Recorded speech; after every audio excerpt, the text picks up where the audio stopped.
Warahmatullahi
wabarakatuh.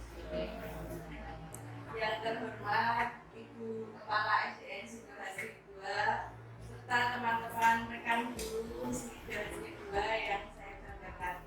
Pertama-tama marilah kita panjatkan puji syukur kehadirat Allah Subhanahu wa taala yang mana pada pagi hari ini kita diberi kesempatan kesehatan oleh Allah Subhanahu wa taala sehingga kita dapat berkumpul di kantor SDN Sidoarjo 2 ini. Pertama-tama marilah kita panjatkan puji syukur kehadirat Allah Subhanahu wa taala yang mana pada kesempatan hari ini kita masih diberi kesehatan serta hidayah oleh Allah Subhanahu wa taala. Terima kasih untuk perkumpulan untuk hari ini.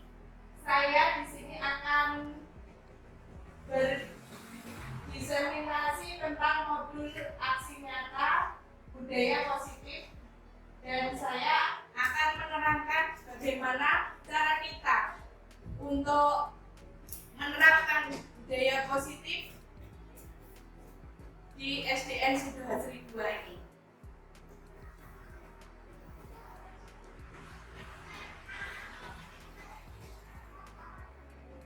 Materi pada hari ini yang pertama adalah perubahan paradigma, yang kedua budaya positif, disiplin, teori motivasi, hukuman dan penghargaan,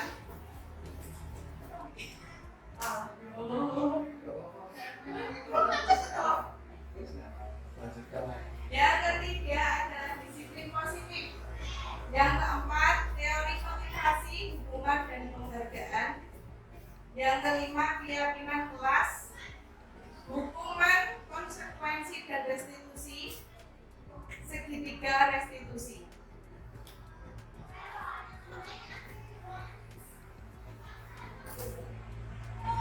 Kita awali dengan yang pertama yaitu perubahan paradigma.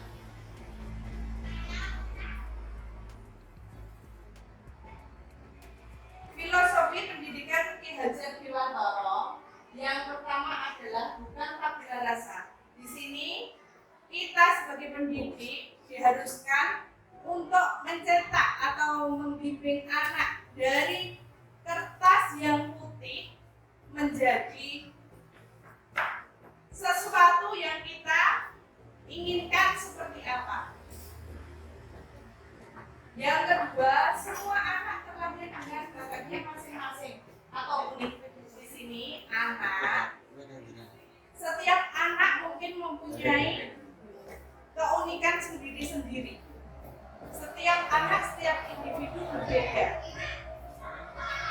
Jadi kita sebagai guru harus bisa menggali seperti apa anak, individu anak, karakter anak ini, setiap anak berbeda. Seperti apa kita akan menjadikan anak itu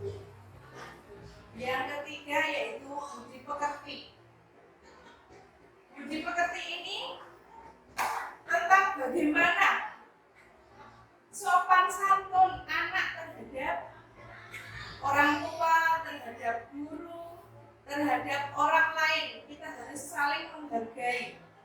Tentang sopan santun. Yang keempat adalah tugas guru menuntun bakat tersebut agar anak tumbuh dengan selamat dan bahagia. Jadi kita seorang guru harus bisa menjadi menuntun bakat agar anak tumbuh dengan selamat dan bahagia di dalam bermasyarakat. Yang kelima, guru ibarat petani, anak ibarat biji jagung, kodrat alam dan kodrat zaman. Jadi di sini guru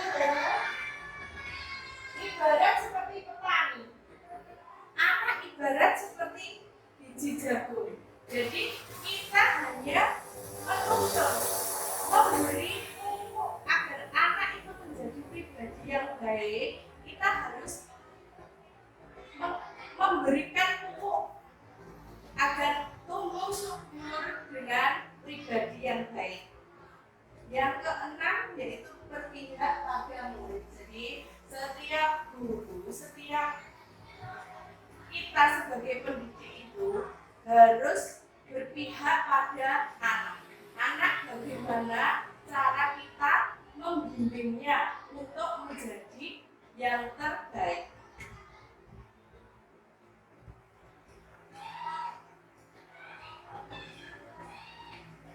Budaya positif yang kedua. Budaya positif di sini adalah latar belakangnya. Tujuan pendidikan menurut Ki Hajar Dewantara sendiri adalah menuntun segala kodrat yang ada pada anak-anak agar mereka dapat mencapai kebahagiaan setinggi-tingginya, baik sebagai manusia maupun sebagai anggota masyarakat. Jadi di sini menurut Ki Hajar Dewantara adalah segala kodrat pada anak-anak agar mereka dapat mencapai kebahagiaan setinggi-tingginya, baik sebagai manusia maupun sebagai anggota masyarakat. Jadi di dalam masyarakat anak seperti pribadi yang baik itu harus ditanamkan.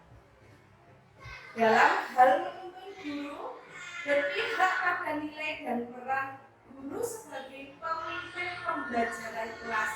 Jadi di dalam kelas kita harus bisa memimpin, membimbing anak, menuntun anak untuk menjadi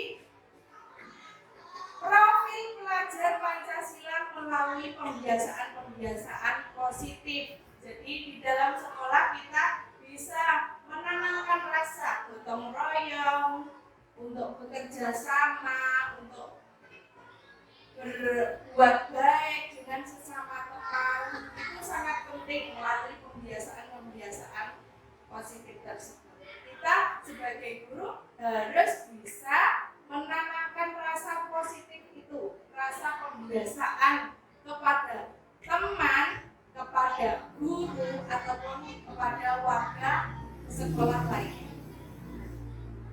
Budaya positif adalah nilai-nilai keyakinan dan kebiasaan-kebiasaan di sekolah yang berpihak pada murid agar murid dapat berkembang menjadi pribadi yang mandiri, kritis, penuh hormat dan tanggung jawab. Jadi di sini nilai-nilai keyakinan dan kebiasaan di sekolah yang berpihak pada murid dapat dikembangkan menjadi pribadi yang mandiri. Jadi anak harus bisa bermandiri, berpikir kritis, penuh hormat dan tanggung jawab kepada semua anggota di masyarakat maupun di sekolah. Yang ketiga yaitu budaya positif.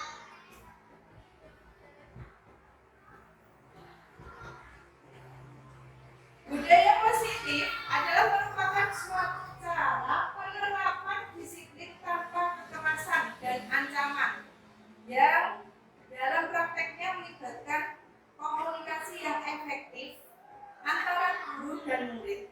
Jadi di sini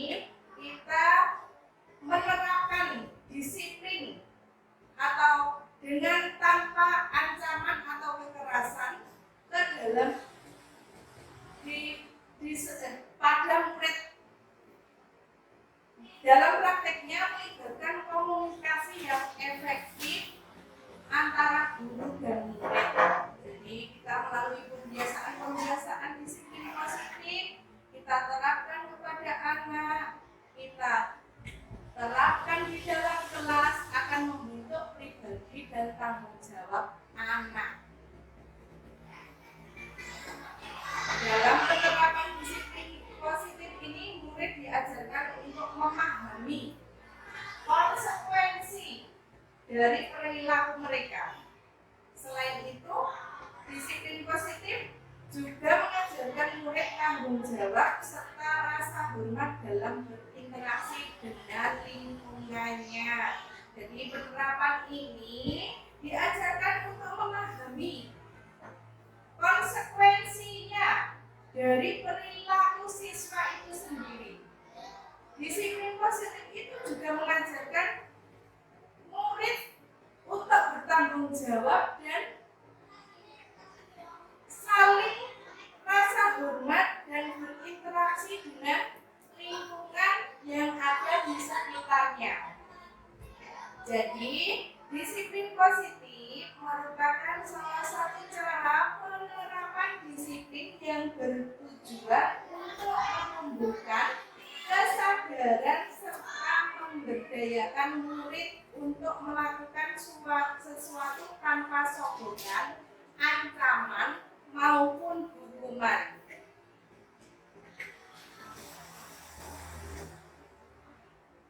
Disiplin positif akan menumbuhkan nilai-nilai kebajikan. Nilai-nilai kebajikan adalah sifatnya positif. Manusia yang merupakan tujuan mulia yang ingin dicapai setiap individu. Nilai-nilai tersebut bersifat universal dan lintas bahasa, suku bangsa, agama, maupun latar belakang. Setiap perilaku atau perbuatan memiliki suatu tujuan. Jadi, tujuan dari nilai-nilai kebajikan itu bersifat positif bagi manusia itu sendiri. Nilai-nilai tersebut bersifat universal. Dengan mengaitkan nilai-nilai kebajikan yang diyakini, seseorang akan memotivasi dirinya, termotivasi dari dalam dirinya sendiri, sehingga menggerakkan motivasi dari dalam untuk dapat mencapai tujuan mulia yang diinginkan. Jadi, nilai motivasi intrinsik ini tumbuh dari dalam diri seseorang sendiri, dan guru bertugas untuk mempunyai tugas untuk membangun, membina anak agar mempunyai budaya yang bernilai kebajikan yang bertujuan untuk mencapai tujuan mulia yang diinginkan.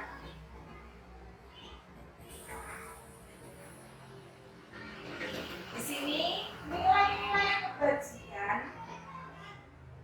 dalam profil pelajar Pancasila yaitu terbagi menjadi 6 bagian, 6 karakter profil pelajar Pancasila. Yang pertama, berakhlak mulia yang terdiri dari akhlak kepada Tuhan Yang Maha Esa, terus akhlak beragama, akhlak pribadi, akhlak kepada manusia itu sendiri, akhlak kepada alam, dan akhlak bernegara. Profil pelajar Pancasila yang kedua yaitu mandiri, kesadaran akan diri dan situasi. Yang kedua, regulasi diri. Profil pelajar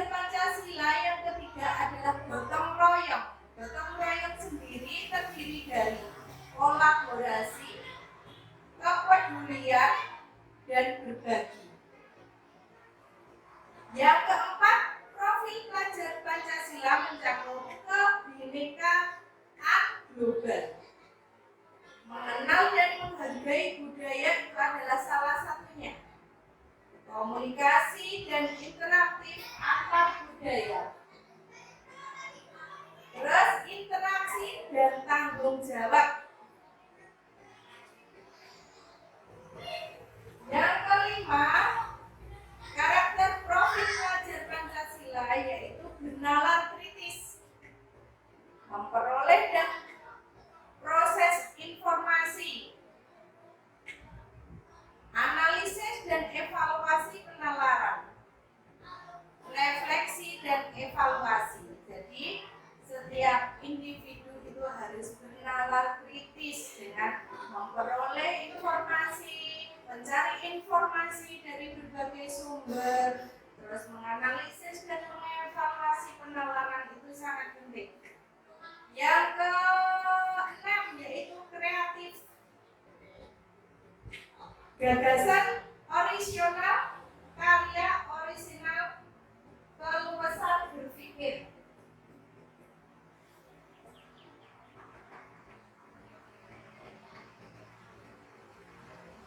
Yang keempat yang kita bahas adalah teori motivasi, hukuman, dan penghargaan.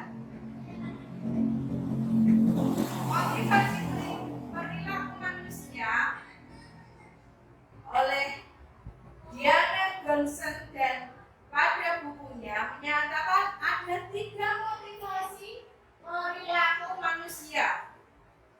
Yang pertama untuk menghindari atau merasakan ketidaknyamanan atau hukuman. Yang kedua untuk mendapatkan seperti imbalan, penghargaan dari orang lain. Yang ketiga untuk menjadi orang yang mereka inginkan dan menghargai diri sendiri dengan nilai-nilai yang mereka percaya. Kita akan bahas satu persatu motivasi dari manusia itu sendiri. Yang pertama untuk menghindari ketidaknyamanan atau hukuman. Apa yang akan terjadi apabila saya tidak melakukannya? Di situ akan timbul pertanyaan dari dalam diri anak. Ini berarti mengandung motivasi eksternal. Berarti motivasi itu dari luar diri anak. Berarti belum dari dalam. Yang kedua, untuk mendapatkan imbalan dari orang lain atau institusi, apa yang akan saya dapatkan apabila saya melakukannya. Motivasi ini pun masih motivasi eksternal, belum dari dalam diri anak. Yang ketiga, untuk menghargai diri sendiri. Saya akan menjadi orang yang seperti apa bila saya melakukannya. Nah, dari ketiga motivasi ini, dari 1, 2, 3 ini, yang paling bagus adalah nomor 3, yaitu untuk menghargai diri sendiri. Motivasi ini terbangun dari motivasi eksternal. Kita akan bahas satu persatu. Yang pertama untuk menghindari ketidaknyamanan atau hukuman. Mungkin ini tingkat motivasi yang sangat terendah dari perilaku manusia itu sendiri. Dari pertanyaan apa yang akan terjadi jika saya tidak melaksanakan hal ini, dari pertanyaan ini kita akan menghindari permasalahan yang muncul dan berpengaruh pada fisik, psikis atau terpenuhnya kebutuhan mereka. Dan motivasi ini bersifat eksternal, belum dari diri anak. Yang kedua, untuk mendapatkan imbalan atau penghargaan dari orang lain. Motivasi berperilaku untuk mendapatkan imbalan, penghargaan atau pujian. Ini dalam pertanyaan diri anak, apa yang akan saya dapatkan jika melakukan hal ini? Timbul pertanyaan-pertanyaan itu. Menganggap pujian orang lain itu penting bagi kualitasnya. Jadi anak masih mengharap pujian atau mengharap imbalan dari orang lain, dan ini pun masih bersifat eksternal. Yang ketiga, mungkin ini untuk menjadi apa yang mereka inginkan sesuai nilai-nilai yang diyakini, melakukan sesuai karena nilai-nilai yang mereka hargai dan yakini. Dengan pertanyaan, akan menjadi orang seperti apa jika saya melakukannya? Nah, ini merupakan motivasi yang membuat seseorang mempunyai disiplin positif dan bersifat internal. Ini mungkin dari ketiga itu, ini yang menjadi motivasi terbaik bagi anak yang harus kita tanamkan. Yang kelima, kita bahas keyakinan kelas. Bapak Ibu, keyakinan kelas. Mengapa tidak peraturan saja? Mengapa harus keyakinan kelas? Ini jawabannya karena untuk mendukung tumbuhnya motivasi intrinsik kembali ke nilai-nilai atau keyakinan, lebih menggerakkan seseorang dibandingkan mengikuti serangkaian peraturan-peraturan tertulis tanpa makna. Jadi di sebuah kelas kita harus ada kesepakatan guru dan murid untuk membangun keyakinan-keyakinan yang bersifat positif antara guru dan murid agar terciptanya dalam kelas menjadi aman dan nyaman dalam pembelajaran. Bagaimana pembentukan keyakinan kelas itu sendiri? Yang pertama, pernyataan-pernyataannya harus universal. Yang kedua, dibuat dalam bentuk positif, kata positif, tidak terlalu banyak sehingga mudah diingat dan dipahami oleh semua warga kelas. Jadi antara guru dan murid harus membuat kesepakatan untuk membuat kata-kata keyakinan kelas di dalam kelas agar kelas menjadi nyaman untuk pembelajaran. Langkah selanjutnya dapat diterapkan di lingkungan tersebut. Jadi dalam setiap lingkungan sekolah itu berbeda-beda. Kita harus mempunyai kesepakatan antara guru dan murid untuk melaksanakan pembelajaran itu dengan nyaman, dengan membuat kata-kata keyakinan kelas yang disetujui bersama antara guru dan murid untuk diterapkan di lingkungan sekolah kita atau lingkungan kelas kita masing-masing.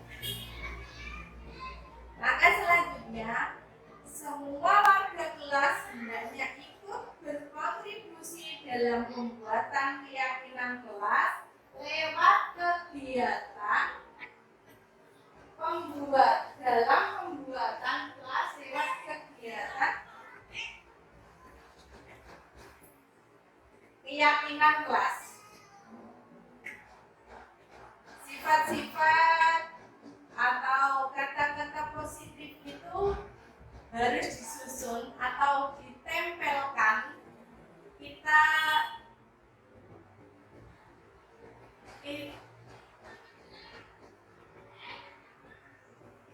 Kita buatkan papan pengumuman atau papan di depan kelas, kita tempelkan anak satu persatu, kita suruh menulis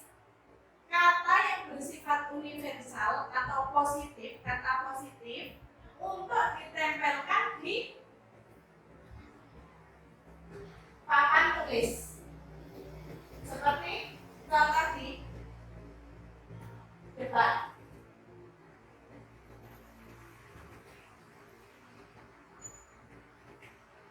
Contoh keyakinan kelas.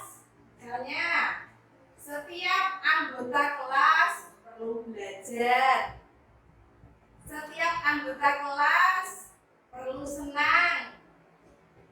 Setiap anggota kelas mengerjakan tugas atau melakukan tugas. Setiap anggota kelas perlu saling menghormati. Setiap anggota kelas perlu merasa aman. Itu contoh kata-kata keyakinan kelas. Misalnya lagi, selalu bersikap positif, senantiasa menjadi diri terbaik, percaya dan menghormati orang lain serta barang milik saya, berkomitmen terhadap tugas atau mengerjakan tugas, senantiasa membantu, saling membantu atau antar sesama teman. Menghormati. Kami meyakini bahwa sangat penting untuk menghormati semua orang dan barang milik orang lain. Bekerja. Kami meyakini bahwa sangat penting untuk mengerjakan segala pekerjaan atau mengikuti kegiatan yang telah ditugaskan. Selanjutnya, diterima dan dimiliki. Kami meyakini bahwa sangat penting untuk merasa diterima pada suatu tempat dan saling peduli satu dengan yang lainnya. Itu contoh kata-kata keyakinan kelas yang mau dibuat dan ditempelkan di depan papan tulis.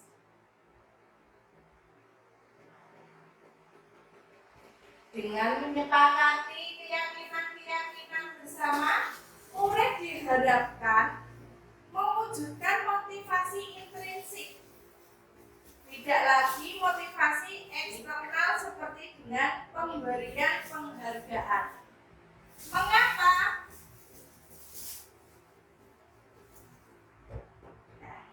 Cara merumuskan keyakinan kelas berikut ini. Yang pertama, siswa menulis keyakinan yang mereka inginkan. Jadi, setiap siswa diberi satu kertas untuk menuliskan keyakinan apa yang mereka inginkan di dalam suatu pembelajaran kelas yang mereka inginkan. Guru dapat mengajak siswa untuk menuliskan keyakinan atau pertanyaan universal yang mereka inginkan selama proses pembelajaran satu semester ke depan. Jadi pada awal semester kita membuat kesepakatan antara guru dan murid. Hal ini penting untuk menampung keinginan siswa agar lebih semangat dalam belajar. Jadi melalui keyakinan-keyakinan yang ditulis oleh anak itu, kita meyakini bahwa untuk menampung keinginan siswa itu untuk belajar lebih semangat lagi. Yang kedua, guru dan siswa mengulas keyakinan yang telah tertulis setelah diinginkan. Terus proses merumuskan keyakinan kelas dapat dilanjutkan dengan mengulas keyakinan kelas. Jadi guru memilih antara, kalau sudah ada yang sama, kita memilih salah satu dari tulisan anak tersebut Yang ketiga, guru dan siswa memilah keyakinan kelas yang penting tahap selanjutnya, yaitu memilah keyakinan kelas yang penting. Jadi jika ada pernyataan sejenis bisa diambil salah satu yang paling universal. Jadi contoh kata-kata yang sama itu dipilih salah satu saja untuk disepakati bersama. Yang keempat, mengubah keyakinan kelas menjadi kalimat positif. Kemudian proses merumuskan keyakinan kelas lanjut ke tahap mengubah keyakinan kelas yang telah ada menjadi kalimat positif.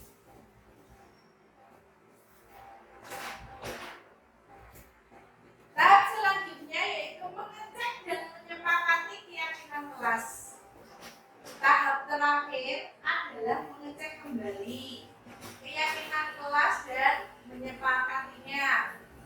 Tujuannya adalah agar tidak ada keyakinan kelas yang rancau dan seluruh pihak di kelas dapat memegang tanggung jawab keyakinan kelas dengan baik.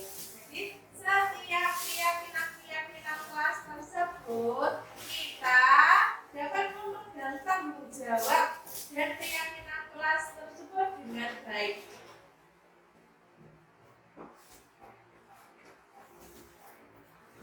Yang keenam yaitu hukuman, konsekuensi, dan restitusi.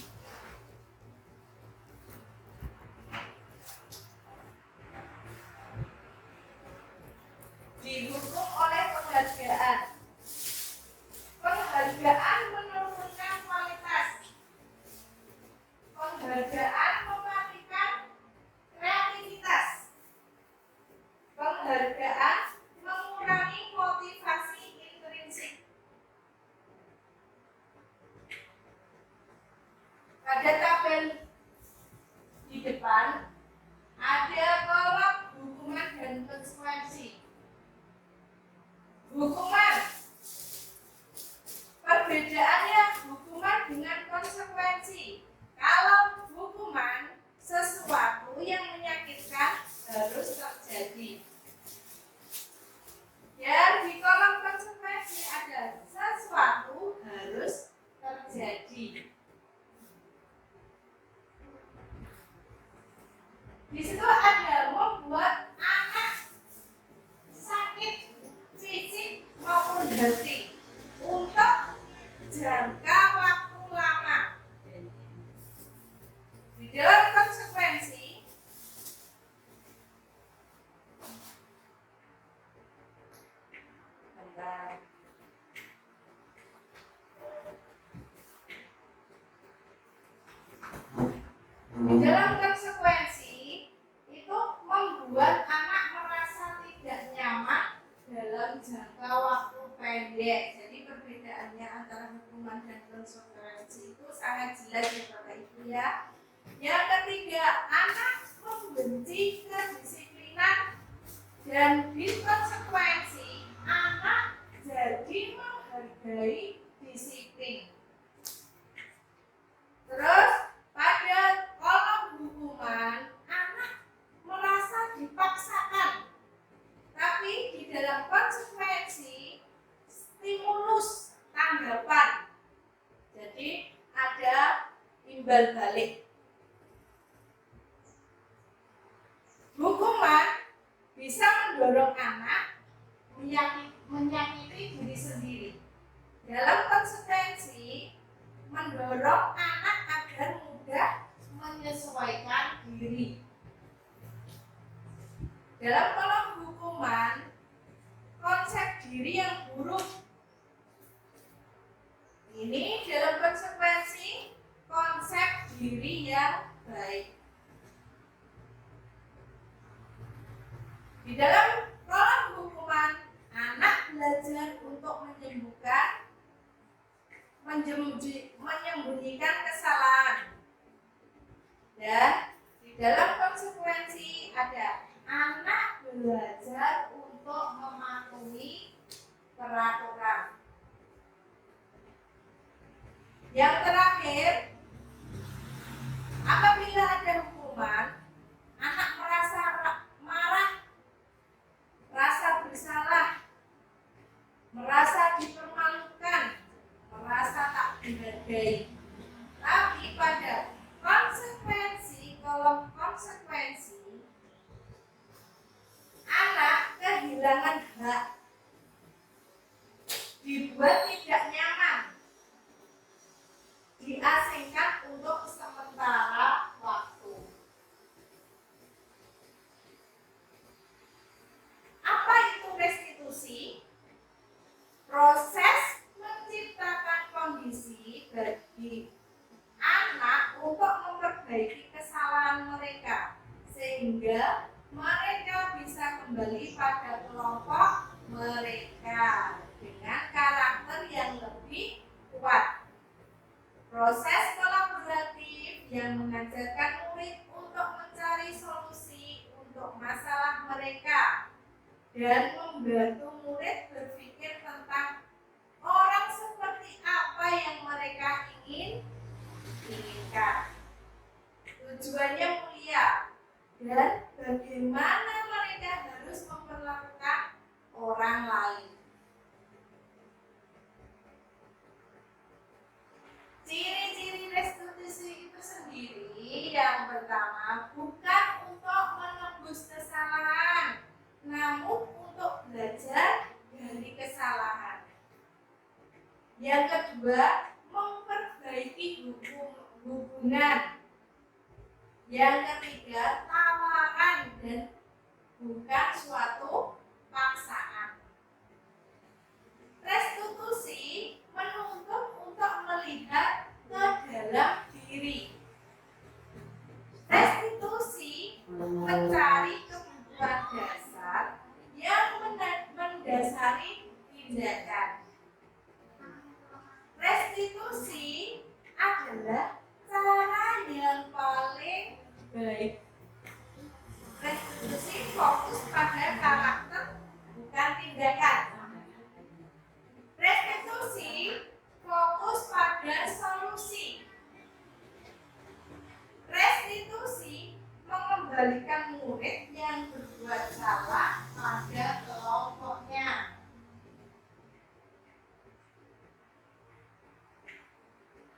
Identitas gagal dibagi menjadi identitas sukses, disiplin. Disiplin sendiri terjadi konsekuensi dan restitusi tadi. Dan identitas gagal itu terdiri dari hukuman. Itu bisa dibaca atau dipahami. Untuk suatu hukuman identitas gagal itu suatu yang menyakitkan harus terjadi. Tadi sudah kita bahas, sesuatu yang menyakitkan terjadi itu pada hukuman. Anak akan merasa tersakiti bila kita sebagai guru menghukum dia dan tidak nyaman untuk murid atau dalam jangka waktu yang panjang. Biasanya korban mendapatkan keadilan dan murid atau anak akan tersakiti. Jadi suatu hukuman itu akan teringat anak sampai nanti kelak dia dewasa. Hukuman, perilaku pasif, agresif, dan meningkat. Sistem tidak akan berjalan bila murid tidak takut. Berlaku hanya pada sebuah institusi, tidak berlanjut pada kehidupan nyata. Jadi anak dihukum di sekolah itu tidak berlanjut di dalam masyarakat, tapi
perbedaan disiplin di dalam konsekuensi itu menjadi korban bisa diabaikan. Kalau di dalam restitusi, korban mendapatkan ganti. Bila konsekuensi disiplin, murid atau anak dibuat tidak nyaman, di dalam restitusinya murid akan mendapatkan penguatan. Bila konsekuensi disiplin, penguatan hanya bertahan dalam jangka waktu pendek, di dalam restitusi masalah bisa terselesaikan. Konsekuensi disiplin di dalam memerlukan monitoring dan supervisi terus-menerus dari guru. Di dalam restitusi, murid belajar bertanggung jawab untuk perilakunya sendiri. Konsekuensi membantu penerapan mengikuti peraturan dalam masyarakat. Kalau di dalam restitusi, fokus pada pemecahan masalah dalam jangka waktu panjang. Konsekuensi, apa peraturannya? Mampukah kamu melakukannya? Terima kasih. Itu pertanyaan-pertanyaan dari konsekuensi. Kalau di dalam restitusi, kita ada pertanyaan, apa yang kamu yakini? Apa yang bisa kamu lakukan untuk memperbaiki masalah ini? Itu salah satu pertanyaan-pertanyaan yang timbul. Dari identitas sukses kedisiplinan dalam konsekuensi, murid atau anak menghormati peraturan. Di dalam restitusi, murid atau anak menghormati dirinya dan orang lain. Dan disiplin konsekuensi ini sifatnya netral. Kalau hukuman itu bersifat negatif, sedangkan restitusi sendiri bersifat positif.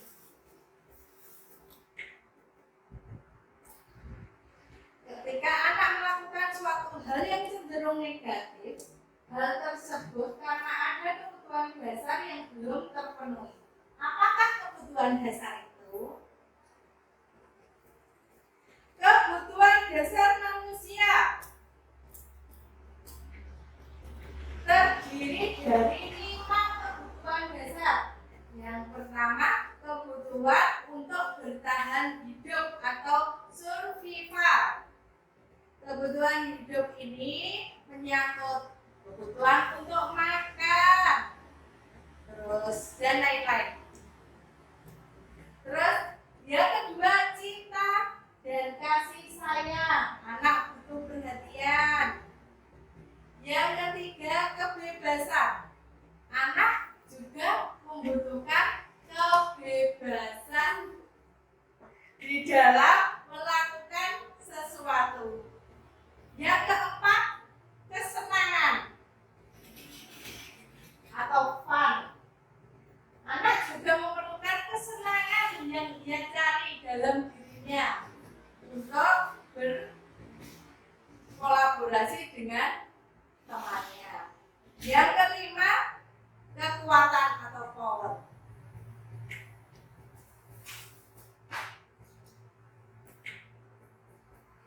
Selanjutnya yaitu posisi kontrol.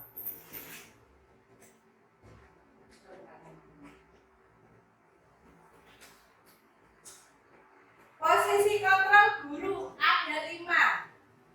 Yang pertama sebagai penghukum, yaitu yang kedua membuat rasa bersalah. Yang ketiga sebagai teman. Yang keempat pemantau. Yang kelima sebagai manajer. Posisi kontrol guru sebagai penghukum,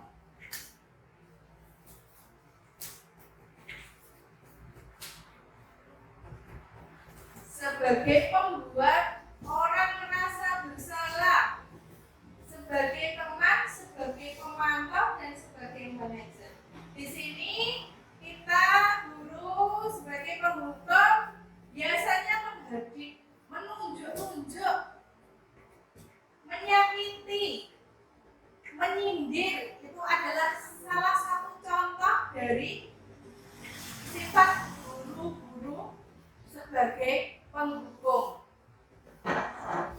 Dan bila kita sebagai pembuat orang merasa bersalah, kita biasanya sering berceramah, mengatakan seharusnya ibu kecewa. Itu salah satu contoh kata-kata orang-orang pembuat merasa bersalah. Sebagai teman, kita membuat alasan-alasan untuk muridnya. Sebagai pemantau, menghitung dan mengukur. Sebagai manajer, kita mengajukan pertanyaan-pertanyaan.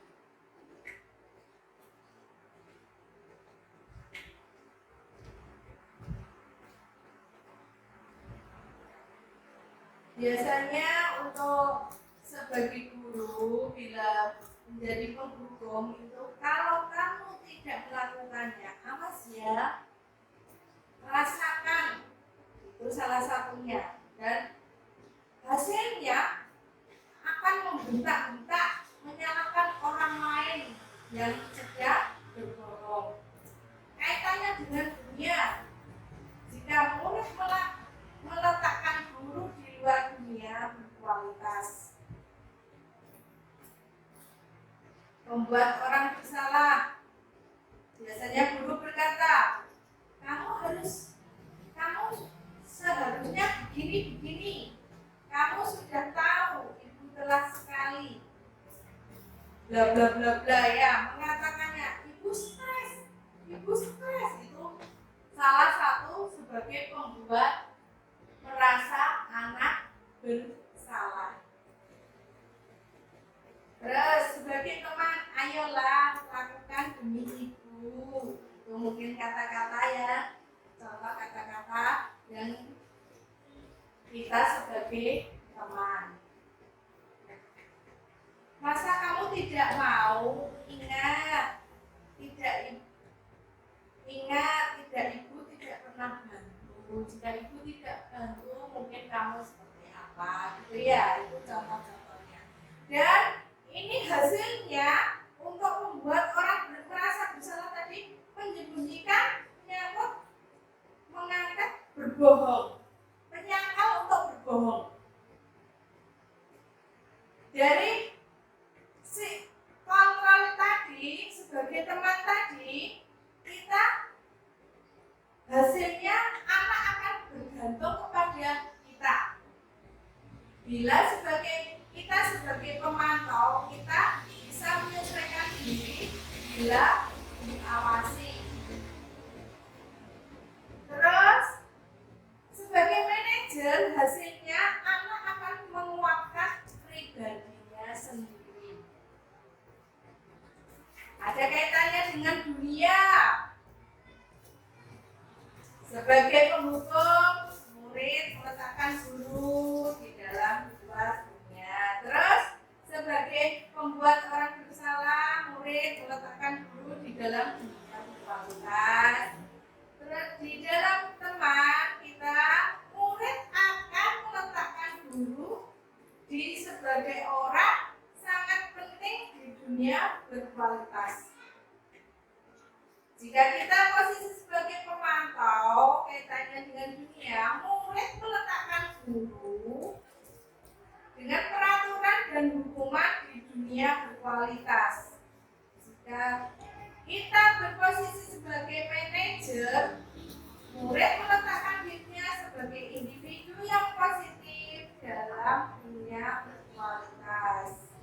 Oke, kata-kata murid seperti akan berkata seperti ini jika kita sebagai penghukum. biarkan saja, nanti juga marah-marah lagi. Kemudian kata-kata si anak apabila guru sebagai penghukum, guru penghukumnya. Dan bila kita sebagai posisi pembuat merasa bersalah, mungkin anak akan memaafkan saya, gitu ya. Untuk sebagai posisi sebagai teman, anak akan berkata, saya pikir bapak atau ibu saya ternyata begitu. Terus sebagai pemantau, kita mungkin si anak akan berkata, berapa banyak bintang yang saya harus peroleh, berapa halaman yang harus saya tulis, gitu ya. Terus kita sebagai posisi manajer, bagaimana caranya saya memperbaiki keadaan, itu mungkin yang dikatakan si anak.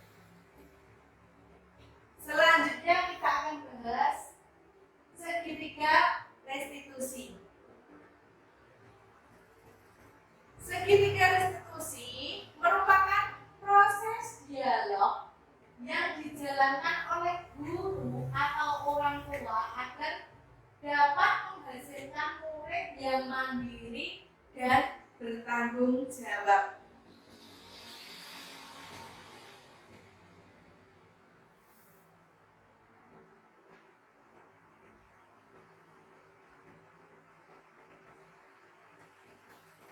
Terdiri dari 3, yaitu menstabilitas, identitas. Yang kedua yaitu validasi kebutuhan. Yang ketiga menanyakan keyakinan. Segitiga restitusi itu menstabilkan identitas, terdiri dari setiap orang pasti pernah melakukan kesalahan. Dan kamu bukan satu-satunya yang telah melakukan ini. Contoh-contohnya. Dari validasi kebutuhan, timbul pertanyaan, kamu tentu punya alasan mengapa melakukan ini. Terus, adakah cara yang lebih efektif untuk mendapatkan apa yang kamu butuhkan? Dari validasi segitiga restitusi, menanyakan keyakinan. Nilai-nilai apa yang telah kita sepakati? Kamu ingin menjadi orang seperti apa? Itu pertanyaannya. Dari penerapan segitiga restitusi dalam posisi manajer diharapkan menjadikan murid lebih kuat secara pribadi, membuka wawasan murid agar dapat menyelesaikan permasalahannya sendiri, dan murid akan semakin percaya diri, mandiri, dan bertanggung jawab. Proses menstabilkan identitas untuk membuat anak yang merasa gagal karena berbuat salah menjadi positif terhadap dirinya. Guru biasanya akan berkata, berbuat salah itu hal yang manusiawi.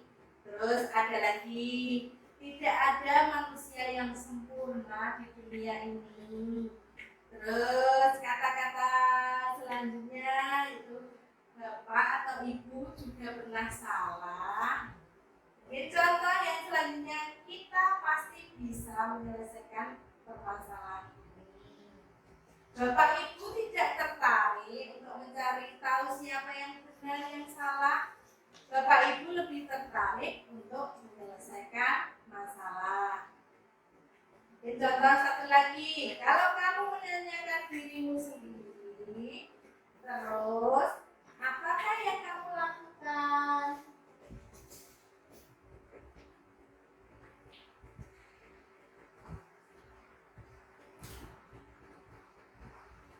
Validasi tindakan yang salah.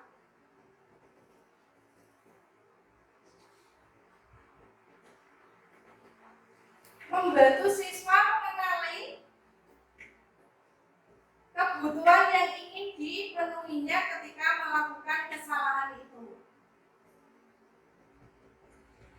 Pada dasarnya, setiap tindakan manusia tujuannya adalah memenuhi basic need.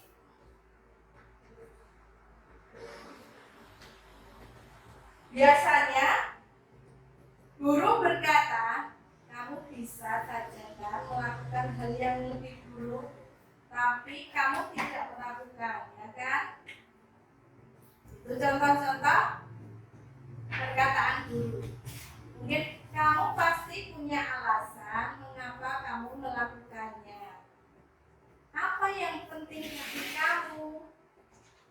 Kamu boleh tetap berusaha menjadi sikap itu, tapi tambah sikap yang lain yang baru ya. Maukah kamu belajar cara lain untuk mendapatkan kamu kebutuhan apa tanpa harus memukul?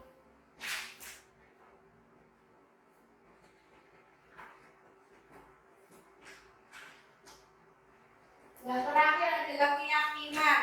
Anda melihat kesalahan yang dihubungkan dengan norma sosial dan nilai-nilai yang mendapatkan manusia berinteraksi dengan orang lain. Biasanya contoh-contohnya guru akan berkata, apa nilai-nilai kita percaya di kelas sekolah kita? Nilai-nilai universal apa yang telah kita sepakati? Kelas yang ideal itu seperti apa sih? Kamu ingin jadi anak seperti apa?